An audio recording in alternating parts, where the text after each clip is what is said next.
the Nonprofit Podcast, powered by Donorbox. So many organizations share with me that it's such a challenge to grow their online presence. There's a lot of noise out there, and frankly, it's hard managing this quickly changing landscape. Welcome to the Nonprofit Podcast. I'm Kara, fundraising coach at Donorbox. We're here each week with practical actions you can use today to increase donations and take your nonprofit to the next level tomorrow. Donors are using their mobile devices more and more to give, for sure, but also to learn about and follow their favorite nonprofits. Social media platforms are driving massive amounts of influence across all consumers, but they really can be intimidating. I wanted to know more about what savvy nonprofits are doing to attract new supporters to their organizations. What I'm seeing is that some of these organizations are making themselves very attractive to both corporate supporters and social media influencers and are using that to attract new supporters to their organizations. We welcome a special guest, Nick Lynch, to the Nonprofit Podcast this week. Nick has some insight into how any nonprofit leader, founder, or fundraiser can make their organization stand out and increase its reach. Welcome, Nick. Awesome. Thank you for having me, Kara. So glad you're here. I've been learning a little bit more about your company, Kaleidoscope. And at Kaleidoscope, you work with corporations and social media influencers who are looking to maybe align their brand with some causes that reflect their own values. You help them engage in corporate social impact. But what are these businesses and these influencers looking for when they start to think about building relationships with nonprofits? They're all looking for vision and value alignment. I mean, influencers, more importantly than almost anything right now, they 100% need to be authentic to their audience. And so they're looking for, when it comes to philanthropy, which Mr. Beast, if people don't know, Mr. Beast is one of the most, I think maybe the most popular influencer, I think, on the planet. And he outlines sort of his business strategy really well. And philanthropy is like number 2 behind his content business. And so that, I think that's just a really great example, is that these influencers or these people who have large followings on social media or any following on social media are really looking for causes and missions that are really deeply aligned with who they are and what they believe in. And so that really helps them drive authenticity and it enables them to share, the causes that they're partnered with to their platform. And businesses, very much the same thing. I mean, I think that over the last 5 to 10 years, corporations are really seeing that when they do these type of philanthropic initiatives or partner with aligned nonprofits, it actually helps their business. Maybe it reduces their costs, increase their margins. It helps sell more products. It actually has really positive benefit to their business. And so corporate partners are really looking for ways that they can partner with value-aligned organizations that they can also see business impact from as well. Businesses and corporations have been leveraging influencer marketing in various ways long before even social media came, right? And so how can nonprofits leverage this influencer marketing to raise awareness and support for their cause? And maybe how has it really benefited those nonprofits? Do you have any stories you can share? Yeah, it's a really great question and a good point, because prior to this, the whole concept of what an influencer was, I mean, the Jerry Lewis telethon, right? Mm-hmm. I mean, like there were celebrity endorsements of nonprofits. And so they were really the first influencers that were partnering with nonprofits. So I think I always say it's actually never been a better time to be a nonprofit because there is so much access to amazing tools. And one of them is influencers and social media marketing. And I think that what influencer marketing has opened up is that anybody can reach out to any influencer that has vision and value alignment and work with that coalition of people to build community, to create engagement, and ultimately to really drive impact to their organization. My favorite story around influencer marketing was at the very beginning of the pandemic. We worked with a very well-known, long-standing nonprofit. I think they were like over 100 and something years old. And they were really trying to figure out how do they transition their annual in-person gala into a streaming event with athletes in our local area. Yeah. And so as they were putting things together, the initial thought was, okay, we'll get some athletes to do a talent show, and then we'll promote it through our email list, and it'll be really successful. And so we measured everything. Like one of our big things is we just got to measure everything. And so we started that with that hypothesis. We started to measure important things like website traffic, event registrations, donations, newsletter signups, those sorts of things. When the email started to go out, and it was crickets. As I said, let's find some aligned influencers that talk about this sport sport, that talk about this team, that talk about these particular players. And let's see if they have some vision and value alignment with your cause and your mission. And so we sort of sourced 16 or so influencers that were aligned with the cause, aligned with the sport. All of the alignment was there. And as we started to create posts, we saw upticks in all of the key metrics that we really wanted. Wow, that's so And surprising. so, Yeah. and the most amazing part about this is that this was all free placement. We asked influencers if they were open to just mentioning our event, and we gave it very specific. Like, this is the reason why we'd love for you to be involved. This is the specific ask, and this is why we'd be really appreciative. And they all did it for free. And we noticed that using influencers to post content, using influencer content in our own posts drove 99.9% of all of the activity for the campaign.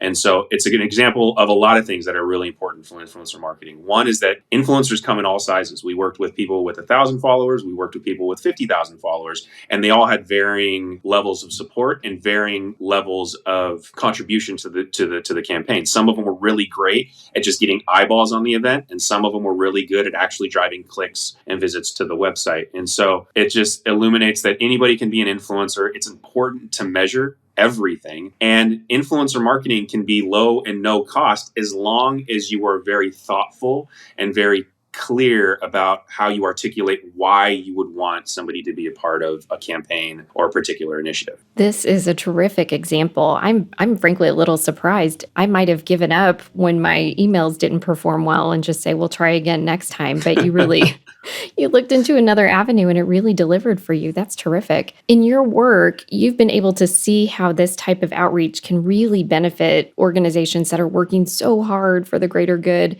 Tell me a little bit more about you. Why is it important for you to help the nonprofit sector? If we can all work together around a particular cause or around a particular initiative, everybody wins, right? And so that has been my philosophy in my for-profit work. It's been my philosophy in my family and everybody, because I feel like collectively, if we all work together, we can all win, which is generally my operating principle. But from a personal standpoint, I'm a cancer survivor, right? I'm a Make-A-Wish kid. They sent me to Disneyland when I was 3. So I have this really unique lived experience of what it means to be a participant of a nonprofit's mission and their heart. So I know how impactful just that one organization is, and I can't imagine what every other nonprofit's impact is, right? And that was really the genesis of why we built Kaleidoscope, because, we started at the beginning of the pandemic, and I knew that if I could help in any way during this really challenging time where nonprofits, admittedly kind of got kicked in the teeth. Everything that was an operating principle was essentially completely deleted, removed, like it was impossible to do anymore. And so I just knew that if there was anything that I could do using my 17 plus years of experience in advertising technology, in media and social media and influencer marketing, that I had to do it. Sort of selfishly to help with nonprofit, to help Make-A-Wish, but also just to help the general nonprofit space. And that was really why we built Kaleidoscope and why we're so adamant and passionate about bringing these new tools and solutions to a industry that would probably also admit that they needed a bit of a revolution and a kickstart to try new things. But knowing all that, trying to make it as accessible and as less scary as possible, because I think also in this space, there has been an apprehension to test things that are new because people maybe don't understand it or it could feel scary. And so I knew all of that. And so my hope and goal is really just to make all of this as accessible and as tangible as possible. Yeah, a lot of uphill battles for nonprofits for sure. Thank you so much for sharing that. I work with nonprofit organizations every day that are fighting that uphill battle. They're trying hard to engage volunteers and keep them motivated in giving and advocacy campaigns, a lot of fundraising like peer-to-peer campaigns. Sometimes they fall off because those volunteers just aren't engaged. We see it a lot at Giving Tuesday and year end. And I've seen some of your work, some of the samples that you have available online, and it looks like you're equipping or preparing these social media influencers with a toolkit and some talking points to make their job a little easier. What recommendations do you have for nonprofits who are trying to do this on their own? So what kind of DIY tools or tips can they provide to the volunteers that are engaging supporters on their behalf? So the way that we found the most success is to remove as much of the barriers or excuses to not have any action, or I guess the barriers for inaction. I think everybody's busy. We're all doing our own thing, but we found that the more that we can sort of spoon feed feed everybody that we're asking support for, the better. And so what that looks like in practice is that could very well be, we're going to create 5 social media posts with 5 different captions. Here's a folder. All you have to do is copy, paste, and upload to social media. If you're working with an influencer, like I said, authenticity is key, but it's also important to set some guardrails and some guidelines. And so if you're working with an influencer that is willing to share information about who you are, your mission, or Giving Tuesday, or any other initiative that you're working with, giving them some bullet points, some talking points, some quick do's and don'ts, that also really, really helps. But the more content and the more assets that you can give, it could be your board, it could be your existing newsletter, whatever the case may be, the more you can just give them everything so they don't have to think.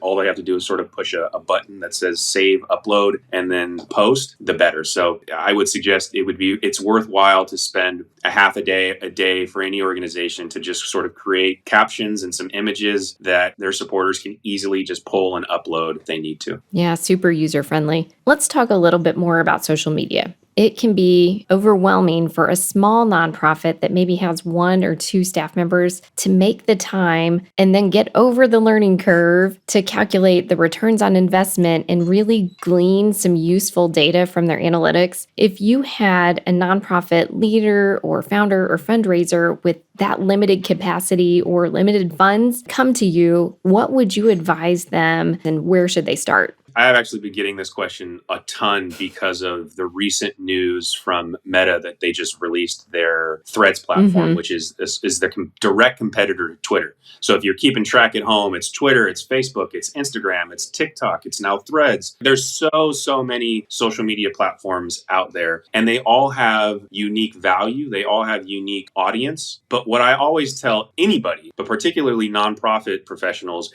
of any size organization, is you don't have to be everywhere all the time. Focus on one platform and one platform only, and really build a community and a discussion there. And then if you are fortunate enough to build a massive community on that platform and you now have bandwidth and resources to expand outside of that platform, then you can figure out a process and a prioritization around building community on other platforms. But honestly, if you're just posting the same content on all 5 platforms, you're not really creating value anywhere. I think Instagram is probably one of the best platforms to start. It has the widest and most diverse set of audiences, and most people have been on it for a while, so people understand how to use it. There's a very low learning curve, I think, for Instagram. And start there and build an audience and a community there, communicate with them there, drive people and your followers to other places, maybe on your website that you need them to create action. But really focus just on one.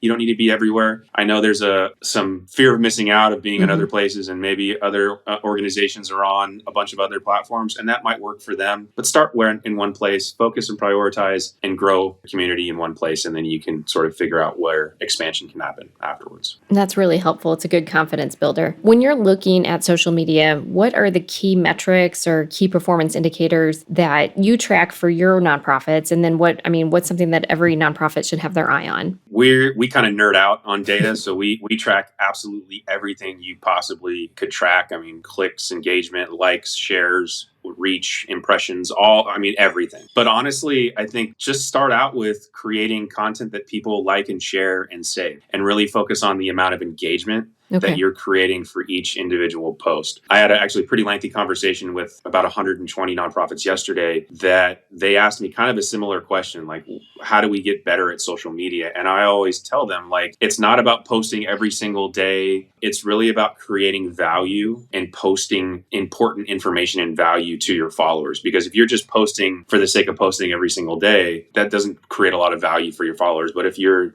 being very thoughtful about your posts, maybe you're posting every other day, and every post has some really important information and some really valuable information and some things that your followers would want to know, they're more likely to engage, which makes the platform happy and gives you more reach and all the other things. And so really focus on high quality content. And then the KPI around that is how much engagement are you getting? Are people liking it, commenting, and sharing? And all of that will be helpful in growing your following and your presence on that social media platform. Yeah, we often say that donors are distracted. I'm not sure that they're distracted as much as they just really want to absorb really good content. And there's a lot of content out there that's just fluff or not important. So that's a good 100%. reminder for that. When we talk about fundraising, I want to talk about fundraising for a minute. It's more than just attracting new supporters. We've spent a lot of time on talking about how to attract and communicate and kind of keep them in conversation with the nonprofit. We talk a lot about the power of relationships in fundraising and the importance of earning the second gift past that first gift and keeping that relationship going. What, in your opinion, can nonprofits do to build and maintain strong relationships with both these, businesses that want to engage in corporate social engagement and then these influencers too? 100%. So we've developed a model over the last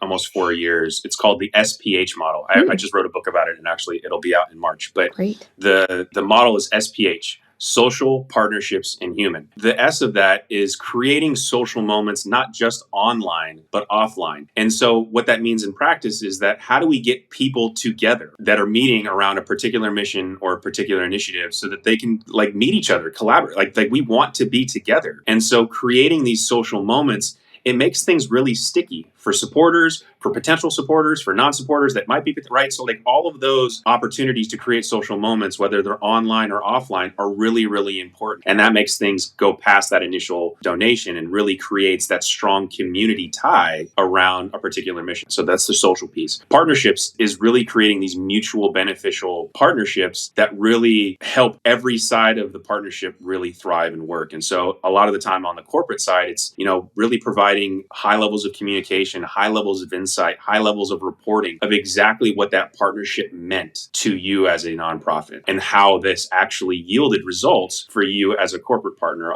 Really thinking about how do you really reinforce the value of those partnerships on both sides and consistently communicate that will be really, really important for long-lasting relationships.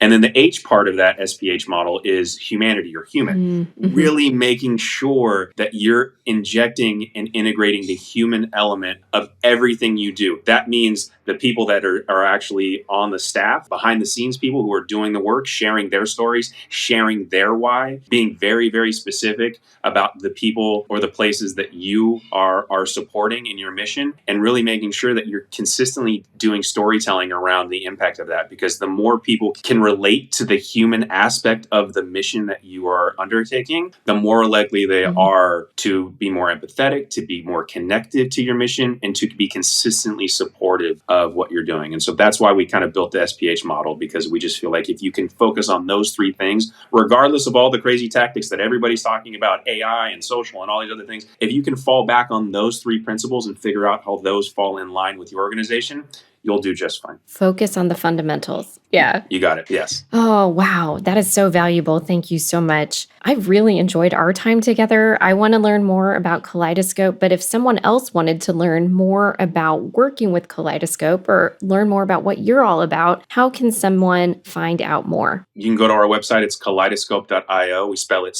COLLIDE scope, SCOPE.io. Lots of information about what we do. We have a ton of free resources that you can download, influencer marketing playbooks, social media playbooks, all the things free. And we'll keep throwing more free stuff. So please go there. You can email me, nick@kaleidoscope.io. And we're just here to help as much as we can, provide as much value so that we can build long-lasting relationships and actually follow our SPH model that we tout. I will be honest, the idea of tapping into different social networks and engaging influencers is overwhelming to me, and I'm sure many others, but you've really provided so much insight that has helped me learn a little bit more and get ready to try adding a few new approaches to some fundraising strategies. So thank you so much. Awesome. Thank you for having me. I really appreciate your time with us. We have terrific listeners, and we want to honor their time that they give each week. So I really want to say thank you to each of our listeners for choosing to spend a little of your time with the Nonprofit Podcast. I hope you've left with the confidence to take a small step today that will make a big difference tomorrow. Be sure to click the download button on your podcast player, then leave the Nonprofit Podcast a review or give it a thumbs up if you're listening to the Nonprofit Podcast on YouTube. Your review really is a great way to help others find us. You're here to help others, and we're here to help you. So until next time, stay inspired.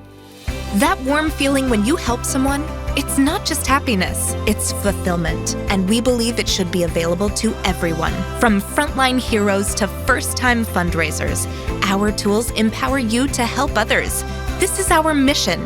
This is Donorbox, helping you help others.